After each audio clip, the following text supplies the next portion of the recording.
Nagu vist enamus Tallinnas juba tead, et tegemist on Noblessneri rajooniga, mis on Nobeli ja Lessnerist oma nime, kus siis ehitati omal ajal enne revolutsiooni aegseid allveelaevasid. Ja see on siis üks algupärastest natuke hiljem lisatud hoonetest.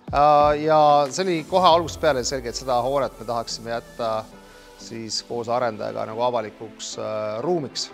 Tegemist on arhitektuurimälestisega, ehk siis see hoone tuli säilitada ja restaureerida.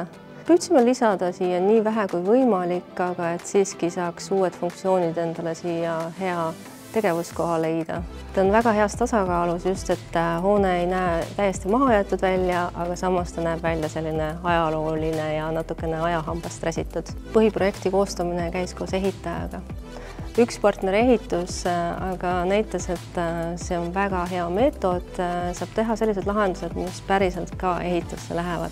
Koos Üllar Hinnaga sai vaadatud üle, mis on nagu mõistlik, mis on majanduslik, aga kogu aeg arvestati ka arhitektide, sisearhitektide arvamusega, et mis on ka esteetiline, mis on ilus ja mis sobib sellisesse ajaloolisesse hoonesse. Siis ehitusega seoses oli selge, et ma kasutades väikest kavalust, siis suunasin kohe üks partneri siia. Sest et nad on ehitanud tegelikult Tallinnas kõik sellised keerulisemad objektid ja selge oli see, et seal ei olnud isegi nagu palju, me ei tahtnudki isegi valida kellegi keskel. Üllariga väga lihtne, et ta teab sellised eksentrilised klientidega, kuidas asju nagu ajada. Kõik need tehtud avalikud objektid, nagu me näeme, on nagu palju kvaliteetsemad, kui me näeme paljude muude puhul.